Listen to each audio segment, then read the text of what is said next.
ரொம்ப சாதாரணமாக ப்ராக்டிக்கலாக உள்ள அப்ரோச், ப்ரீமெரிட்டல் செமினார், மற்றபடி வாலிபா தம்பிமார் தங்கைமார் எல்லாருமே கேட்கணும் அப்படின்னு நான் விருப்பப்படுறேன். இப்போ வந்து நம்ம ஒரு கோர்ஸ் போகிறோம். இப்போ பிபிஏ பிஸ்னஸ் படிக்கணும்னு வச்சுக்கோங்களேன். அப்போ நம்ம போய் பிபிஏ படிக்கிறோம், அதுக்கப்புறம் எம்பிஏ படிக்கிறோம், அதுக்கப்புறம் ஒரு பிஸ்னஸ் செட்டப் பண்ணுறோம். ஸோ அப்போ ஒரு 5 to 6 இயர்ஸ் ஒரு ட்ரைனிங் இருக்குது. இல்லாட்டி ஒரு மியூசிக் அகாடமி போனோம் அப்படின்னா அதில் ஒரு 5 இயர்ஸ் இல்லை 10 இயர்ஸ் மியூசிக்கில் ட்ரெயின் ஆகி அதுக்கப்புறம் ஒரு மியூசிஷியன் ஆகிறோம். இல்லை ஒரு அக்கௌண்டிங் போகணுன்னா அக்கௌண்டண்ட்டாக படிக்கணும். அதை படித்து எக்ஸாம்ஸ் பாஸ் பண்ணி ட்ரைனிங் எடுத்து நம்ம கெரியருக்குள்ளே போகிறோம். ஸோ எல்லாருக்குமே இந்த ட்ரைனிங்கிறதுக்கு வந்து நம்ம ரொம்ப இம்பார்ட்டன்ஸ் கொடுக்குறோம். நம்ம 10th இல்லை 8th பிள்ளைங்களை அதிகமாக படிக்க வச்சுருக்கோம், கோச் பண்ணுறோம், டியூஷனுக்கு அதிகமாக செலவழிக்கும். அதிகமாக எதுக்காக இவ்வளவு செலவழிக்கிறோம் அப்படின்னு பார்த்தீங்கன்னா, கெரியர், நம்மளுடைய கெரியர் நல்லா இருக்கணும், ஃப்யூச்சர் நல்லா இருக்கணும் அப்படிங்கிறதுக்காக. இப்போது அதே நேரத்தில் அதை காட்டிலும் முக்கியமான திருமணம் அப்படின்னு வரும்பொழுது நம்ம வந்து ட்ரைனிங் எடுத்துருக்கோமா? இப்போது நான் வெட்டிங் பண்ண போகிறேன், அதனால் நான் ஒரு 2 இயர் கோர்ஸ் அட்டன் பண்ணுறேன் அப்படி யாராவது சொல்கிறீங்களா? இல்லாட்டி ஒரு டிப்ளமோ கோர்ஸ் ஒரு 1 இயர் கோர்ஸ் படிச்சுக்கிறேன் அப்படின்னு சொல்கிறீங்களா? ஏன் சொல்ல மாட்டேங்கிங்க? ஏன்னா கெரியர் அப்படிங்கிறது லாங்காக இருக்கும். மேபி 60 இயர்ஸில் ரிட்டையர்ட் ஆகிடுவீங்க. பட் மேரேஜுங்கிறது 60 இயர்ஸையும் தாண்டி போகும். 60 இயர்ஸில் ரைட் கல்யாணம் முடிஞ்சதுன்னு சொல்ல முடியுமா? ஏன்னா லைஃப் லாங்காக இருக்குல்ல. ஸோ அப்போ அதோட இம்பார்ட்டன்ஸ் நம்ம ஏன் புரிஞ்சிக்க மாட்டேங்கிறோம்? இப்போது இதில் என்ன ப்ராப்ளம் வருதுன்னா, நம்ம வேதத்தில் என்ன சொல்லியிருக்கு அப்படிங்கிறத நம்ம தெரிஞ்சிக்கிடாமல் இருக்கிறதுனால தான் நம்ம மக்கள் என்ன பண்ணுறாங்கன்னா, மீடியாட்டிருந்தும் சினிமா பாடல்களில் இருந்தும் அவன் என்ன சொல்கிறானோ அப்படிங்கிற அந்த கதையை வச்சு நம்ம லைஃப்பை ஓட்ட பார்க்கும். ஸோ அது வந்து கடைசியில் தவறாக முடிகிறது, விபரீதமாக முடிந்து விடுகிறது. இப்போ உள்ள காலகட்டத்தில் ரொம்ப இந்த ஜெனரேஷன் வந்து ரொம்ப ஃபாஸ்ட்டாக போகுது, ரொம்ப டிஃப்ரெண்ட்டாக இருக்குது, எல்லாருமே ரொம்ப மாடர்னாக இருக்கும். இதில் 2 விதமான மக்கள் இருக்காங்க. 2 விதம். ஒன்று என்ன அப்படின்னா, ஒருத்தங்க வந்து நல்லா படிக்காங்க, தாங்க காரியத்தை பார்த்துக்கிறாங்க, அவங்க வந்து செல்ஃப் கேர் வந்து நல்லா பண்ணிக்கிறாங்க, அவங்களே ஒரு இடத்துல இருந்துக்கிறாங்க. இப்போ சென்னை போகிறாங்கன்னு வச்சுக்கோங்களேன், அவங்க ரூம் எடுத்துக்கிறாங்க, சாப்பாடு பார்த்துக்கிறாங்க, வாஷ் பண்ணிடுறாங்க, வாஷிங் மிஷினை வச்சு அயன் பண்ணதுக்கு அயன்காரன்ட்ட கொடுத்துட்றாங்க, எல்லாம் அவங்க வந்து கிளியராக பண்ணிடுறாங்க. அப்போது ஒரு காலகட்டத்தில் என்ன வருது அப்படின்னா, இன்னும் கொஞ்சம் நான் படிக்கட்டும், நான் இன்னும் ஒரு பிஜி பண்ணிக்கிறேன் அப்படின்னு சொல்லி அவங்க காலத்தை கடத்திக்கிட்டே போகிறாங்க. இப்போ எனக்கு தெரிஞ்ச ஒரு அம்மாவுடைய பெண் யூனிவர்சிட்டியில் மாஸ்டர் டிகிரிலாம் முடிச்சாச்சு, 25 வயதெல்லாம் தாண்டியாச்சு. உனக்கு கல்யாணம் பண்ணலாம் அப்படின்னு சொல்லும்போது அந்த பொண்ணு என்ன தெரியுமா சொல்கிறா? இல்லை, இனி விட்டுருங்க, நான் வந்து இதை திருமணத்தில் விருப்பம் இல்லை, நான் வந்து வெளிநாடு போகிறேன், அங்கே போய் இன்னும் மாஸ்டர்ஸ் படிக்க போகிறேன், நான் இன்னும் பிஹெச்டி படிக்க போகிறேன் அப்படின்னு சொல்லிட்டு கிளம்பி போயாச்சு. ஸோ இப்போ உள்ள காலகட்டத்தில் இந்த மாதிரி இண்டிபெண்ட்டாக நம்மளே சம்பாதிக்கணும், கெரியரை கொண்டு போகணும், அட்வான்ஸ் பண்ணணும் அப்படிங்கிற விஷயங்களில் நிறையா யூத் இருக்காங்க. இது ஒரு சைடு. அதே நேரத்தில் அடுத்த குரூப் என்ன பண்ணுது அப்படின்னா, திருமணம்னு தெரியாமல் சும்மா ஜாலிக்கு, ப்ளஷர்னு சொல்கிற மாதிரி ஜாலிக்குன்னு சொல்லிவிட்டு நான் லவ் பண்ணுறேன், நான் சோஷியல் மீடியாவில் இருக்கேன் அப்படின்னு சொல்லி எனக்கு இவ்வளோ ஃபாலோவர்ஸ், இன்ஸ்டாகிராமில் இவ்வளோ ஃபாலோவர்ஸு, எனக்கு இதில் இவ்வளோ ஃபாலோவர்ஸு அப்படின்னு சொல்லி அப்படியே போயிட்டே இருக்குது. ஸோ இது ஒரு குரூப். 2 இருக்குது. ஆனால் இப்போ நான் என்ன கேட்கேன், பிப்ளிக்கலாக என்ன சொல்லி இருக்குது, திருமணத்தை பற்றி வேதத்தில் என்ன சொல்லி இருக்குது அப்படின்னு பார்க்கணும். ஸோ வேதத்தில் உள்ள ஸ்டாண்டர்ட் வந்து முதல்ல வந்து ஆண்டவர் என்ன சொல்கிறாருன்னா, நான் யார் அப்படிங்கிறத முதல்ல ஆரம்பிக்காது. ஹூ ஆம் ஐ. இப்போ வந்து பிப்ளிக்கலாக நம்ம பார்க்கணும்னா, ஹூ ஆம் ஐ, நான் கிறிஸ்துவுக்குள்ளே யார் அப்படிங்கிறத நம்ம பார்த்தா தான் அடுத்த ஸ்டேஜுக்கு நம்ம போக முடியும். So what does the Bible சே? முதல்ல வந்து பார்த்தீங்கன்னா செல்ஃப் ஒர்த்னா என்ன, என்னோட வேல்யூ என்ன, என்னோட மதிப்பு என்ன, நீங்கள் சொல்லுங்கள் பார்ப்போம். What is your self worth அப்படின்னா என்ன சொல்லுவீங்க? நான் வந்து இது படிச்சுட்ருக்கேன், இந்த கோர்ஸ் படிச்சுட்ருக்கேன், இல்லாட்டி எங்கள் வீடு இப்படி இருக்குது, இல்லாட்டி எங்கிட்ட கார் இருக்குது, இல்லாட்டி எங்கள் அப்பா இப்படி அப்படிங்கிற மாதிரி நீங்கள் செல்ஃப் ஒர்த் சொல்வீங்க. அப்போது 2வது கேள்வி செக்யூரிட்டினா என்ன? பாதுகாப்பு. சிறு வயதிலிருந்தே நீங்கள் வந்து உங்களுக்குன்னு ஒரு செக்யூரிட்டி இருக்கும். அம்மா அப்பா இருப்பாங்க, சொந்தக்காரங்க இருப்பாங்க, ஃப்ரெண்ட்ஸ் இருப்பாங்க, ஃபேமிலி இருப்பாங்க. இமோஷ்னல் செக்யூரிட்டி, ஃபிசிக்கல் செக்யூரிட்டி எல்லாம் கொடுத்து உங்களை வளர்த்துருப்பாங்க. ஸோ இப்போ வந்து உங்களுக்கு செக்யூரிட்டி எங்கே இருக்குது, யார் உங்களுக்கு செக்யூரிட்டி, இல்லை எது உங்களுக்கு செக்யூரிட்டின்னு பார்க்கணும். இந்த 2ஐயும் பேஸ் பண்ணி தான் சிக்னிஃபிகன்ஸ் அப்படிங்கிற 3வது கேள்வி வருது. நீங்கள் சிக்னிஃபிகண்ட்டா, ஆர் யூ சிக்னிஃபிகண்ட் அப்படின்னா இந்த செல்ஃப் ஒர்த்தையும் இந்த செக்யூரிட்டியும் கம்பைன் பண்ணி வர்றது தான் சிக்னிஃபிகன்ஸுங்கிறது. இப்போது வேதம் என்ன சொல்லுகிறது? ஹூ ஆம் ஐ அப்படிங்கும்போது வேதம் என்ன சொல்லுது? ஐ ஆம் அ சைல்ட் ஆஃப் காட், நான் கர்த்தருடைய பிள்ளை. ஒய் ஆம் ஐ ஸ்பெஷல் அப்படின்னா I am a child of God அப்படிங்கிறது என்ன, அதிலிருந்து வர்ற ஒரு செல்ஃப் ஒர்த்தாக இருக்கணும். God values me so much, அவர் என்னை நேசிக்கிறார் அப்படிங்கணும். ரெண்டாவது கேள்வி என்னென்னா, am I redeemed by the blood of God, நான் இயேசு கிறிஸ்துவனுடைய இரத்தத்தினால் ரட்சிக்கப்பட்டிருக்கிறேனா, ரட்சிக்கப்பட்ட அனுபவம் என்னுடைய வாழ்க்கையில் இருக்கிறதா அப்படிங்கிற ரெண்டாவது கேள்வி கேட்கணும். அதை கேட்டால் தான் மூணாவது கேள்வி வந்து ஆம் ஐ டெலிவர்ட் ஃப்ரம் ஆல் பாண்டேஜஸ். பாண்டேஜஸ்ங்கிறது தமிழில் கட்டுகள்னு சொல்லலாம், அரண்கள்னு சொல்லலாம், சில பழக்கங்கள், சில லைஃப் ஸ்டைல்ஸ், சில கேரக்டரிஸ்டிக்ஸ்ன்னு சொல்லலாம். ஸோ இப்படி வேதத்தில் சொல்லப்படாத புறம்பான கேரக்டரிஸ்டிக்ஸ் நான் இருக்கேனா, இல்லாட்டி வேதத்தில் சொல்லியிருக்கிற கேரக்டரிஸ்டிக்ஸில் நான் இருக்கிறேனா அப்படிங்கிறதையும் நம்ம பார்க்கணும். ஓகே, இந்த 3 கேள்வியும் பார்ப்போம். இப்போது நம்ம வளர்கிற பிராயத்தில் எதற்காக இந்த ப்ரீமெரிட்டல் வைக்கிறோன்னா, நிறைய வாலிபர் தம்பிமார் தங்கச்சிமார்களுக்கு வாழ்க்கையில் எப்படி சில விஷயங்களை செய்யணும் செய்யக்கூடாது அப்படிங்கிறத தெளிவாக கற்றுக் கொடுக்கப்படவில்லை. அப்படி கற்றுக் கொடுக்கப்படாத போது என்ன நடக்குது அப்படிங்கிறத நான் 3 ஸ்டேஜில் நான் சொல்ல போகிறேன். 3 stages: inside, ignite and defilement அப்படிங்கிற 3 ஸ்டேஜில் வேதத்தின் அடிப்படையில் சொல்லித்தரப்போகிறேன். யாக்கோபு 1:14-15 உங்களுக்கு தெரியும்னு நினைக்கிறேன். அவனவன் தன் சுய இச்சையினால் இழுக்கப்பட்டு சிக்குண்டு சோதிக்கப்படுகிறான். தெரிஞ்ச ஒரு வசனம் தான். சுய இச்சை அப்படிங்கும்போது செல்ஃப் டிசையரில் இன்சைட் ஆகிறான் அப்படிங்கிறான். சரியா, இதை வந்து சும்மா ப்ராக்டிக்கலாக நான் கொண்டு போகிறேன். இன்சைட் அப்படிங்கிற ஃபஸ்ட்டு ஸ்டேஜ் எப்படி இருக்குங்கிறத பார்ப்போம். இன்சைட், நான் சின்ன வயசில் இருக்கும்போது வீரவநல்லூரில் எங்கள் மாமா அத்தெல்லாம் இருந்தாங்க. ஸோ அப்போது வந்து லீவ் நாளில் அங்கே போயிடுவோம். நான் எங்கள் அண்ணெல்லாம் போய் அந்த காலத்தில் மீடியா கிடையாது, டிவி கூட கிடையாது. ஸோ நல்லா ஜாலியாக இருப்போம் ஹாலிடேஸில். அப்போது அந்த ஊரில் வந்து சுற்றி தெப்பக்குளம் இருக்கும். ஸோ அங்கே ரொம்ப ஒரு ஃபேமஸ் கேம் என்னென்னா ஃபிஷ் பிடிக்கிறது. ஸோ கடையிலலாம் போய் பார்த்தீங்கன்னா ஃபிஷ்ஷுக்குள்ளே நிறையா இது வச்சுருப்பாங்க. அது என்னது, நரம்பும்பாங்க. உங்களுக்கு அதெல்லாம் தெரியுமான்னு தெரியல. இந்த காலத்தில் நரம்பும்பாங்க, அப்புறம் முள்ளும்பாங்க. அதுக்கப்புறம் போய் வீட்டு பின்னால் போய் தோண்டி மண்புழு எடுப்போம். மண்புழு எடுத்து அந்த முள்ளில் கோர்த்துட்டு நேராக தெப்பக்குளத்தில் போய் மீன் பிடிப்போம். கடகடன்னு பிடிப்போம். ஒரு 5 நிமிஷத்தில் 10-15 மீன் பிடிச்சிரும், நிறைய புழு. இப்போது இந்த மீன் பிடிக்கும்போது அவங்க பயன்படுத்துகிற ஒரு ஹுக்கு பார்த்திங்கன்னா ஒரு முள் பார்த்துருப்போம். அந்த முள் வந்து இப்போ வெறுமனே அப்படி வளைஞ்சு இருந்துச்சுன்னா வாய்க்குள்ளே அதே ஒரு புழு கிடைக்குன்னு நினச்சிட்டு தான் போகுது. அந்த மீன் புழு கிடைக்குன்னு போகும்போது அது கடிக்கிறது கடைசியில் என்ன இருக்குது, முள்ளாக இருக்குது. ஸோ முள்ளில் மாட்டின பிறகு ஈஸியாக வெளியில் வந்துடலாம். இந்த மாதிரி ஹுக்கு இருந்துச்சுன்னா, வளைஞ்சிருந்தா. அதான் இப்போ நீங்கள் அந்த இதில் பார்க்கணும், தெளிவாக பாருங்கள். அது அந்த ஹுக்கு கீழே பேக் ஹேண்டில் அப்படி ஒரு சின்ன எக்ஸ்டென்ஷன் இருக்கும், தெரியுதா? அப்ரிஷியேட் பண்ண முடியுதா? சின்ன ஹுக்கு. அது ஏன் இருக்குன்னு தெரியுதா? ஏன்னா ஒன்ஸு மாட்டிக்கிட்டால் வெளியிலே வர முடியாது. அந்த மீன் அந்த உள்ளே தான் வாய் மாட்டுமே ஒழிய பேக் ஹேண்டாக போக முடியாது. ஏன்னா அந்த பின்னால் உள்ள சின்ன எக்ஸ்டென்ஷன் வந்து வெளியில் போகிறதுக்கு ப்ரிவெண்ட் பண்ணும். ஸோ இதை நம்ம வேதத்துலேயும் நம்ம வாழ்க்கையிலையும் இந்த அப்ளிகேஷனை நம்ம பார்க்கலாம். இந்த ஸ்மால் ஃபிஷ்ஷில் நம்ம ஹுக்கில் எப்படி மாற்றமோ அதே போல் இன்சைட் அப்படிங்கிற ஸ்டேஜில் நம்ம மாற்றுறதுக்கு வழி இருக்கிறது. ஸோ ஃபஸ்ட்டு வந்து பியோர் ஹார்ட்.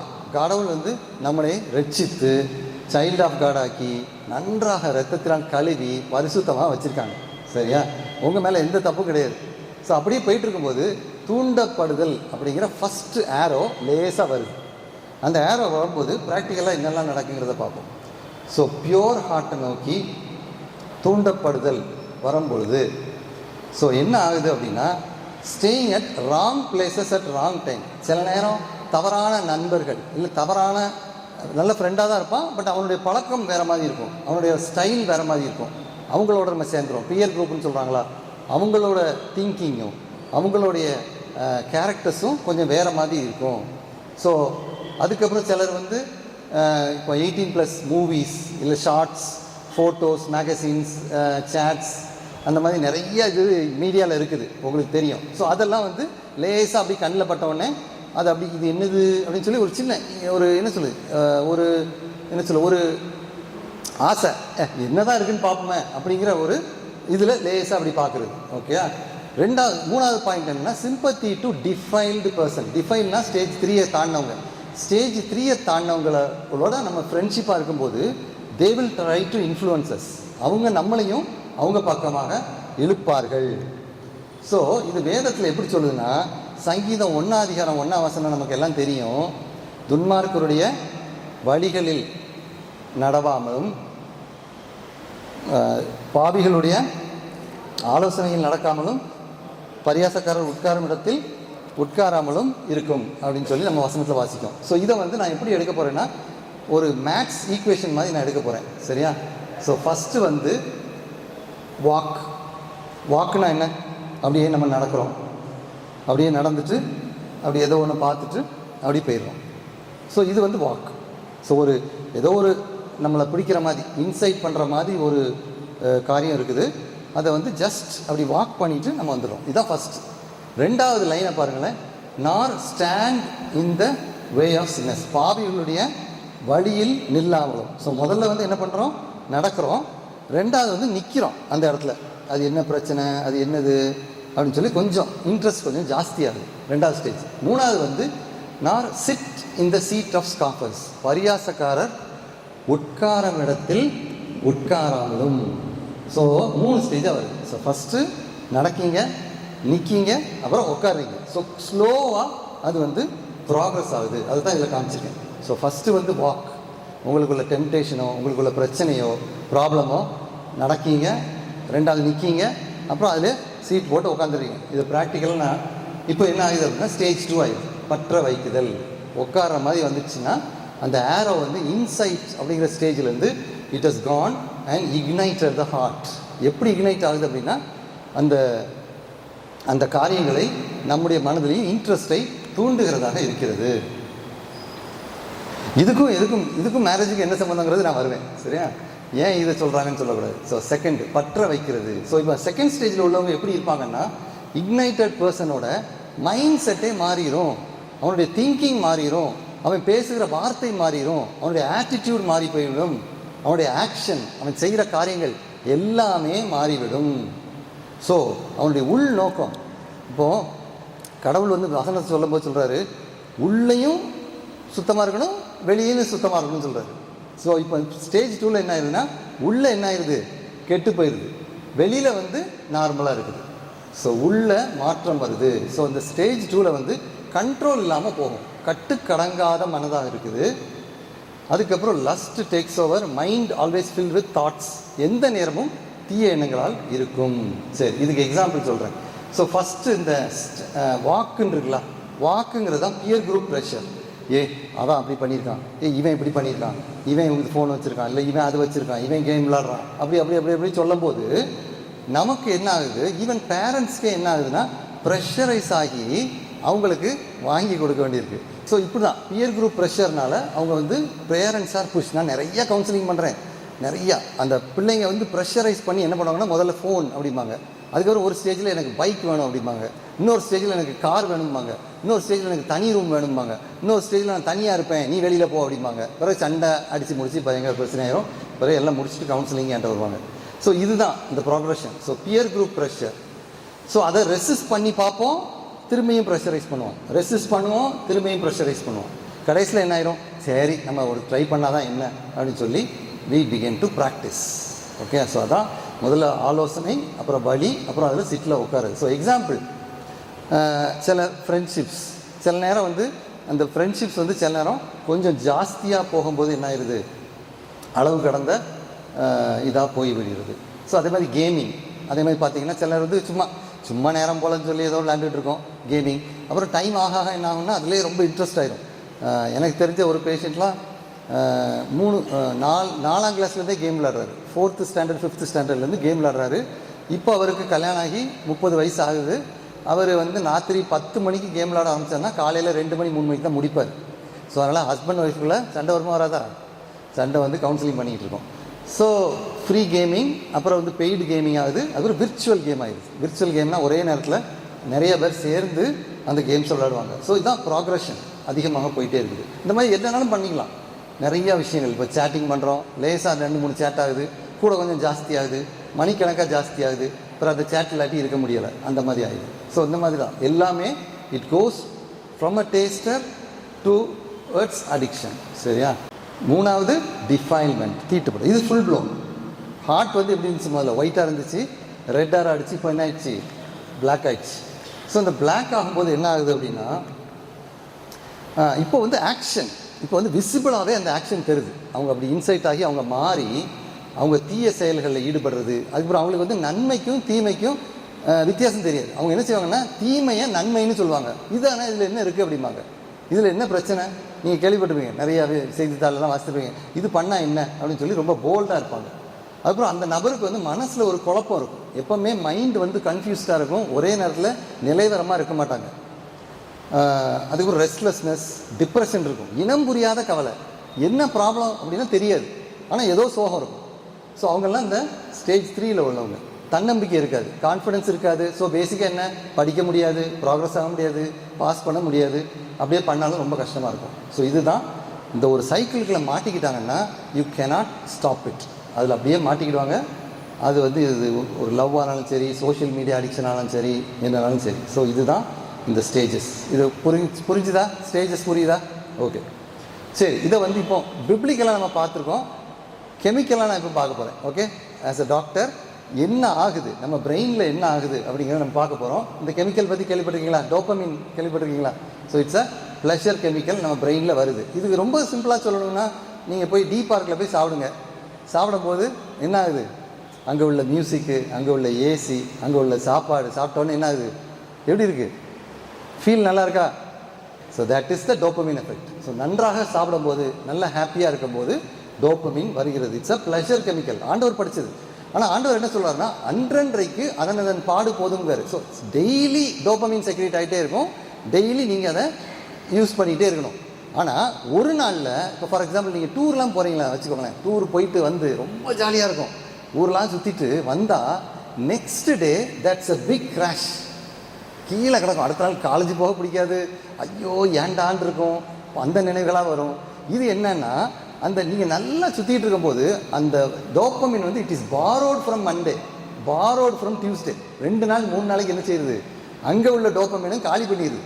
அதனால் திங்கக்கிழமை உங்களுக்கு எப்படி இருக்குது, டிப்ரெஸ்டாக இருக்குது. சே, எல்லாமே கெமிக்கல் தான் வாழ்க்கை. சரி, இது சின்ன ரொம்ப போட்டு குழப்ப விரும்பலை. இந்த நியூக்ளியஸ் அக்கும்பன்ஸ் அப்படிங்கிறது நான் வச்சுருக்க பேர் வந்து அரக்கனின் கோட்டை, நம்ம மூளையில் இருக்குது. இதில் தான் அந்த ப்ளஷர் கெமிக்கல்ஸ் ஃபார்ம் ஆகி ரன் ஆகிற ஒரு கோட்டை தான். பைபிளில் வரும், பிசாசுக்கு don't give a foothold for Satan வரும். சேட்டனுக்கு ஒரு பிடி இடம் கூட கொடுக்கக்கூடாது அப்படிங்க. அப்போ நான் என்ன நினைப்பேன், நியூக்ளியஸ் அக்கும்பன்ஸில் வந்து உட்காந்துடக்கூடாது. அவன் உட்காந்துட்டா நல்லா பிடிச்சிக்கிடுவான். அதுக்கப்புறம் அதோட ப்ரொஜெக்ஷன்ஸ் ஃப்ரான்டல் லோப்லாம் இருக்கும், அதை நான் சொல்கிறேன், அடுத்ததில் சொல்கிறேன். சரி, கெமிஸ்ட்ரி ஆஃப் சின், இதான் கெமிஸ்ட்ரி ஆஃப் சின்.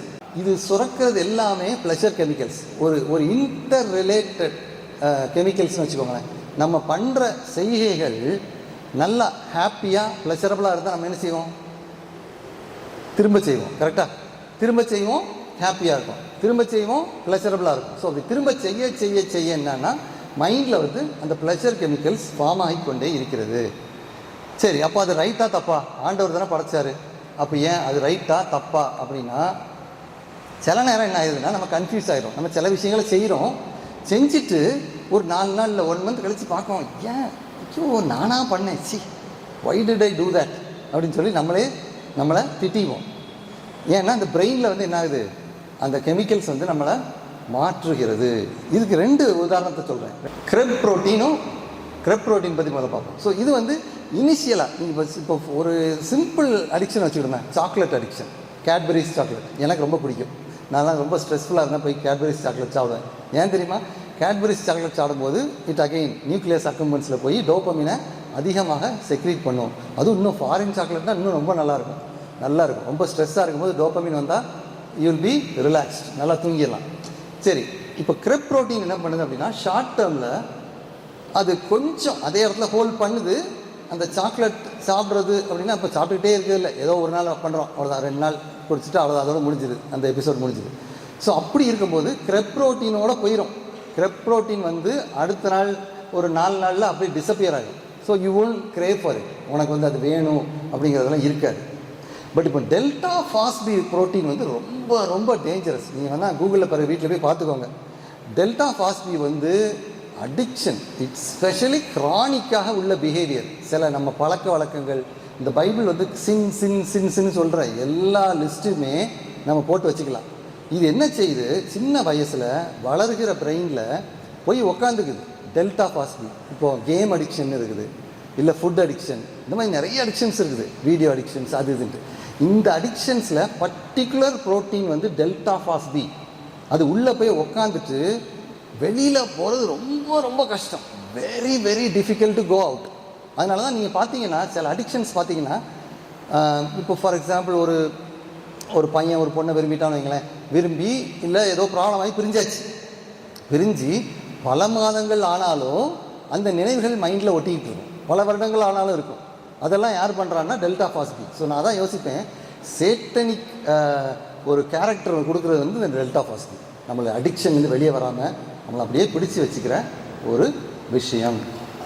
அது ஒரு செயின் மாதிரி, நம்மளை கையில் செயினை போட்டு கட்டினா எப்படி இருக்கும் அப்படி ஆயிரும், இர்ரெசிஸ்டபிள் ஆயிரும், ஹேபிச்சுவல் ஆயிரும்.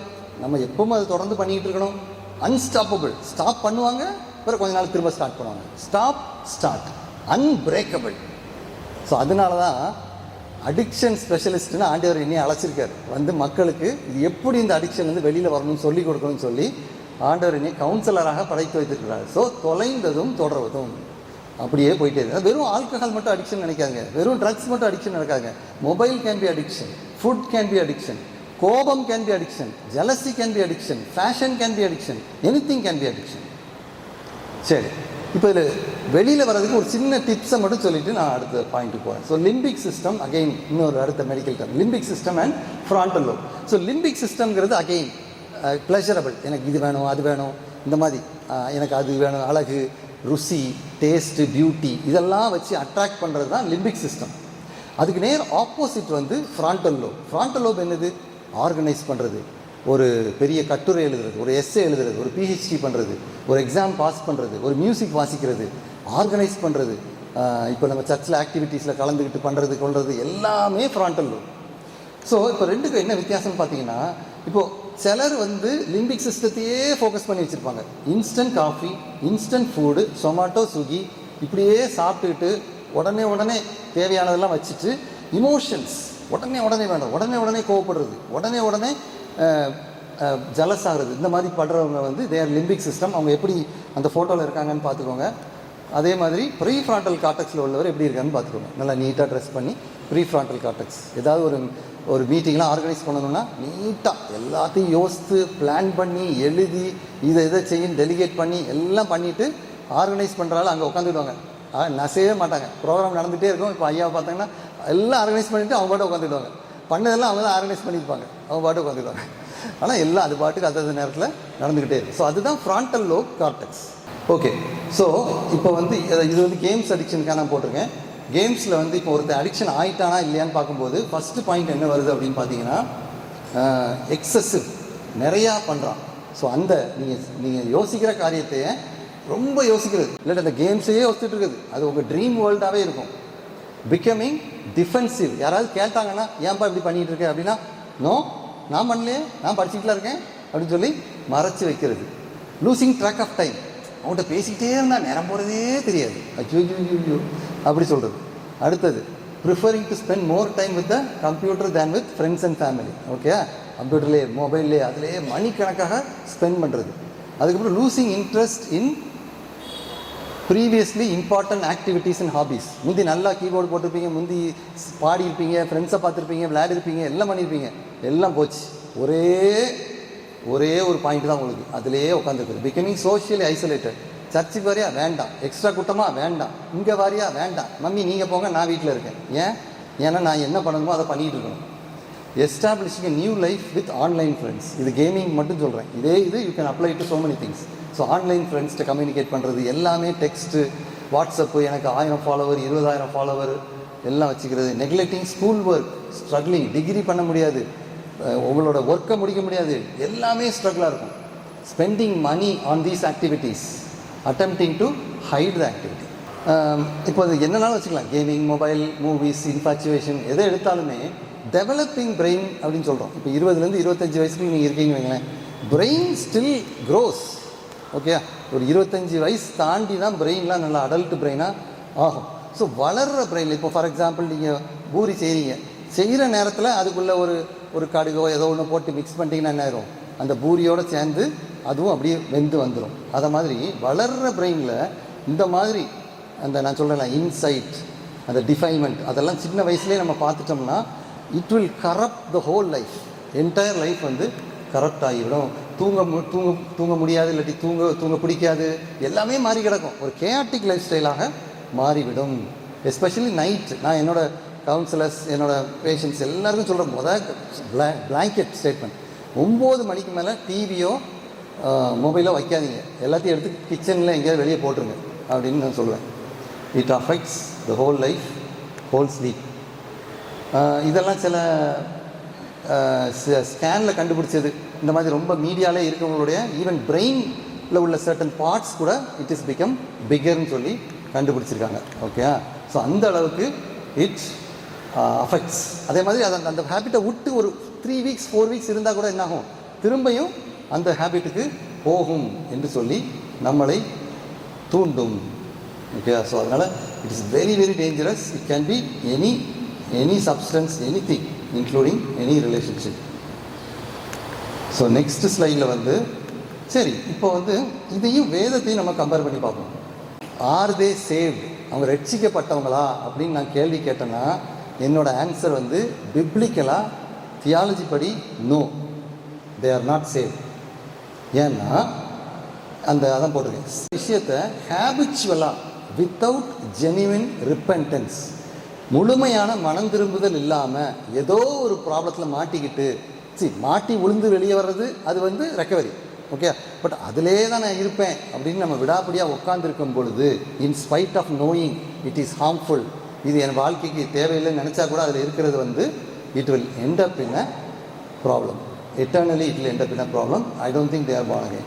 ஏன்னா ஹோலி ஸ்பிரிட் உள்ளே இருந்தாருன்னா he will start to renew, நம்மளை கண்டம் பண்ணுவார், கன்விக்ட் பண்ணுவார், இது தப்பு, நீ மாறணும், யூ ஹாவ் டு சேஞ்ச் அப்படின்னு சொல்லுவார். இப்போ சில நேரத்துலலாம் ரிலேஷன்ஷிப்பில் பார்த்தீங்கன்னா ஒரு பையனும் ஒரு பொண்ணும் எப்படியோ பழகிட்டாங்கன்னு வைங்களேன். இப்போ அந்த அம்மாவுக்கு வந்து வயசு ஜாஸ்தி ஆயிடுச்சு. அப்போது அவங்க நேசிக்கிற ஒரு பையன் வந்து அவங்களோட 5 வயசு சின்ன பையன். அப்போது அவங்க வந்து என்ன சொல்கிறாங்கன்னா, இவங்களுக்கு 30+ ஆயிடுச்சு. ஸோ அது சின்ன பையன். ஸோ அப்போ அவங்க வந்து கவுன்சிலிங் வரும்போது என்ன சொல்கிறாங்கன்னா, என்னால் இந்த பையன் இல்லாமல் வாழவே முடியாது, என் லைஃப் வந்து இவங்க தான், இவங்களோட தான் திருமணம் பண்ணணும் அப்படின்னு. கடைசியில் பார்த்தா நிறைய காம்ப்ளிகேஷன்ஸ், வேறு ரிலிஜன், வேறு இது நிறையா இன்கம்பேட்டிபிளாக இருக்குது. பட் இது எங்கள் அம்மா கவுன்சில் பண்ணிட்டு இருந்தாங்க. ஸோ அப்போ அம்மா ப்ரே பண்ணிகிட்டு இருக்கும்போது ஒரு சின்ன இன்சிடென்ட், ஒரு பேட் இன்சிடென்ட் நடந்துச்சு. உடனே அந்த பேட் இன்சிடென்ட் வச்சு அம்மா கொடுத்த கவுன்சிலிங் என்னென்னா, no no no no no no you have to break this relationship, இதை பிரேக் பண்ணி தான் ஆகணும், நீ இதுலேருந்து வெளியே வந்து தான் ஆகணும், ஆனால் நீ வெளியில் வந்துட்டேன்னா காட் வில் பிளஸ் யூன்னு சொல்லி விட்டாங்க. உடனே அவங்க போய் ஒரு ஃபியூ மந்த்ஸ் கழித்து என்ன பண்ணிட்டாங்க, she decided to break. So break பண்ணி 6 மாதம் அழுதுருக்காங்க. 6 months அழுது she came out of the relationship. அதுக்கப்புறம் ஒரு 1 or 2 years கழிச்சு கூட ஆச்சரியமாக she got provider a wonderful husband. இன்றைக்கும் அட்டகாசமாக 2 பிள்ளைங்கன்னு நினைக்கிறேன், 2 பிள்ளைங்க பிறந்து நல்லா they are doing very well in a different church. So அந்த மாதிரி நம்ம நினைக்கிறது தான் நடக்கும் அப்படின்னு நம்ம நினச்சிட்டு அதிலே பிடிச்சிட்டு இருக்கக்கூடாது. கடவுள் கையில் ஒப்பு கொடுக்கும்போது he is going to change not only you. சரி, இப்போ 2வது கட்டம். ஸோ ஃபஸ்ட்டு வந்து எப்படி நம்ம பாவத்தில் விழுறோம், அதுலேருந்து எப்படி நம்ம என்னெல்லாம் மாட்டிக்கிறோன்னு பார்க்கோம். இப்போ 2வது என்ன பார்க்கோன்னா, கடந்த கால நிகழ்ச்சிகள், பாஸ்ட், கோஸ்ட் ஆஃப் த பாஸ்ட்மாங்க. ஸோ கடந்த காலம் வந்து it can affect us. For example rejection, நிராகரிப்பு அப்படிங்கிறது உங்களுக்குலாம் தெரியுமா? ரிஜெக்ஷன், நான் போனேன், அவன் என்ன வான்னு சொல்லலை, இல்லாட்டி இவங்க எனக்கு கல்யாண கார்டு கொடுக்கல, இல்லாட்டி டீச்சர் வந்து என்ன ரூம் விட்டு வெளியே போன்னு சொல்லிட்டா, இல்லாட்டி அப்படி பனிஷ் பண்ணிட்டாங்க, எல்லாரும் முன்னாலும் என்னை கேவலமாக படித்தாங்க, இருக்குல்ல அந்த ஃபீலிங், இது பேர் தான் ரிஜெக்ஷன், நிராகரிப்பு. எஸ்பெஷலி சின்ன வயசில் இந்த மாதிரி நிராகரிப்பு நடக்கும் பொழுது அது அடல்ட் லைஃப்பை பாதிக்கும். பட் அந்த நிராகரிப்பு வந்து உண்மையிலே உங்களை யாரும் நிராகரிச்சிருக்கலாம், இல்லாட்டி நம்ம கூட அதை யோசிச்சிருக்கலாம், நம்மளை இவங்க வந்து கவனிக்காமல் விட்டுட்டாங்க. நம்ம சொல்லுவோம்ல, என்னை கண்டுடாமல் போயிட்டியே அப்படி சொல்கிறோம்ல, கண்டுடாமல் போயிட்டேன்னு சொல்கிறது வந்து இட்ஸ் நிராகரிப்பு. அது வந்து ரியலாகவும் இருக்கலாம், இல்லை நம்ம இமேஜின் பண்ணதாகவும் இருக்கலாம். அதே மாதிரி இமோஷனல் டிபெண்டன்ஸ் என்ன ஆகுனா, சில நேரத்தில் வந்து சில நபர்களை நாம் சார்ந்து விடுவோம். அவங்க இருந்தால் தான் நம்ம உண்டு அப்படிங்கிற மாதிரி அந்த ரிலேஷன்ஷிப் வந்து ரொம்ப என்டைஸ்ட், ரொம்ப இதாகிடும். ஃபார் எக்ஸாம்பிள், ஜீசஸோட மம் அண்ட் டேட் பிரதர்ஸ்லாம் வந்தோடனே ஆண்டவர் என்ன சொல்கிறாரு? யார் என்னுடைய மதர் அண்ட் சிஸ்டர், என்னுடைய வார்த்தையின்படி நடக்கிறவர்கள்லாம் சொல்கிறார். So he keeps a distance. So அதை மாதிரி இமோஷனல் டிபெண்டன்ஸ் வரக்கூடாது. அதுமாதிரி மேனிப்புலேஷன் என்னென்னா, இப்போ ஒரு 3 பேர் இருக்காங்கன்னா, நான் ஏபிசின்னு வச்சுக்கோங்களேன். ஏ வந்து பி அடித்தா பி வந்து சி அடிக்கும், அப்போது நான் ஏ நினைக்கிறத சி செய்யும் அப்படின்னு. சகுனி ஆட்டம், சதுரங்க ஆட்டம் மகள்லாம். ஸோ அந்த மாதிரி பண்ணுறது அது மேனிப்புலேட்டிவ் பிஹேவியர்மாங்க. அது அகைன் இது ரொம்ப டீப்பாக போகணும்னா அது நார்சிசிஸ்டிக் பர்சனாலிட்டிம்பாங்க. But it's a different personality. But you should be aware of it when you choose your partner. சரி, ஹர்ட் பை அதர் பீப்புள் இப்போ ரொம்ப நடந்துகிட்டு இருக்குது. இப்போ உள்ள சங்கதி எப்படின்னா, இட்ஸ் அப்பளம் மாதிரி மனசு. நான் அப்படி தான் சொல்லுவேன், அப்பளத்தை தான் சொல்லுவேன். ஒரு அமுக்குனா உடஞ்சி போயிடுது. ஒரு வார்த்தை சொன்னா முடிஞ்சு போயிடுது. ஒரு வார்த்தை என்றைக்கோ ஒரு நாள் ஒரு மிஸ் அண்டர்ஸ்டாண்டிங் ஆகிட்டுனா வாழ்நாள் முழுவதும் அந்த ரிலேஷன்ஷிப் தெரிய மாட்டேங்குது. எனக்கு ரொம்ப ஆச்சரியமாக இருக்குது. அதுவாக கிறிஸ்தவம்? மன்னி 7 தடவை கூட மன்னிக்க மாட்டேங்கான். இங்கே எங்கே 70 தடவை போய் மன்னிக்க? 7 டைம்ஸ் உங்களால் ஃபர்கிவ் பண்ண முடியுதா? உங்கள் ஃப்ரெண்ட்ஸை, உங்களுக்கு எதிராக வர்றவங்கள கேன் யூ ஃபர்கிவ் 7 டைம்ஸ்? 7 தடவை. ஒரே ஒரு தடவை தப்பு செஞ்சதுனால stop talking to that person. இல்லாட்டி அவன் முடிச்சு கண்ணிலே முடிக்கிறது கிடையாது. இதுதான் கிறிஸ்தவமா? டிப்ரெஷன். சரி, இந்த எல்லா கன்ஃபியூஷன்லேயும் are you happy? Bottom line, are you happy? ஹாப்பின்னு நான் சொல்கிறது I'm not talking about pleasure. ப்ளஷருங்கிறது இன்பம். Of course sin will produce pleasure. அதையும் ஹாப்பினஸ் அப்படிங்கிறதையும் நீங்கள் டிஃப்ரென்ஷியேட் பண்ணணும். கஷ்டத்தில் இருக்கும்போது ஹாப்பியாக இருக்கலாம், கஷ்டத்தில் இருக்கும்போது சமாதானமாக இருக்கலாம், கஷ்டத்தில் இருக்கும்போது கண்டென்ட்மெண்ட்டாக இருக்கலாம். புரியுதா? 2க்கு வித்தியாசம். ஸோ அந்த கண்டென்ட்மெண்ட் வந்து எப்போ வரும்னா, when you follow the law of the law. அந்த லாவை ஃபாலோ பண்ணி போகும்போது, கடவுளுடைய வார்த்தைப்படி நம்ம போகும்போது, God will bless that in the long run. Maybe இப்போ கொஞ்சம் பிரச்சனையாக இருக்கலாம், இல்லை நேற்று கொஞ்சம் பிரச்சனையாக இருந்திருக்கலாம். பட் இந்த லாங் ரன் நல்ல குடும்பத்தை கொடுத்து, நல்ல பிள்ளைகளை கொடுத்து உங்கள் குடும்பத்தை ஆசீர்வதிக்க வல்லவராக இருக்கிறார். பட் மேக் ஷுர் நான் சொன்ன இந்த சைக்கிளுக்குள்ளே மாட்டிக்கொள்ள கூடாது. சரி, இன்னொன்று ஒரு சின்ன இதை வச்சுட்டு முடிக்க போகிறோம். ஸோ அப்யூஸ், இதை வந்து கிரிட்டிக்கலாக சொல்லி கொடுக்க வேண்டியது 4 டைப்பான abuse. So neglect, emotional abuse, physical and sexual abuse 4 இருக்குது. ஸோ இந்த 4ஐயும் சின்ன வயசில் நடந்துருந்துச்சுன்னா அதிலிருந்து நம்ம வெளியே வரணும். ஸோ இந்த 3 காரியங்கள் நான் பார்த்துட்ருக்கேன். ஸோ மொதல் பாயிண்ட் என்ன பார்த்தோம்? நம்மளாக போய் மாட்டிக்கிட்டு சுய இச்சையினால் வர்ற இன்சைட்டு, டிஃபைல்மெண்ட்டு, அது ஒன்று. 2வது வந்து பாஸ்ட் லைஃப்பில் உள்ள சில டிப்ரெஷன், சில மேனிப்புலேஷன், அந்த இதெல்லாம் பார்த்தோம். 3வது வந்து அப்யூசஸ்.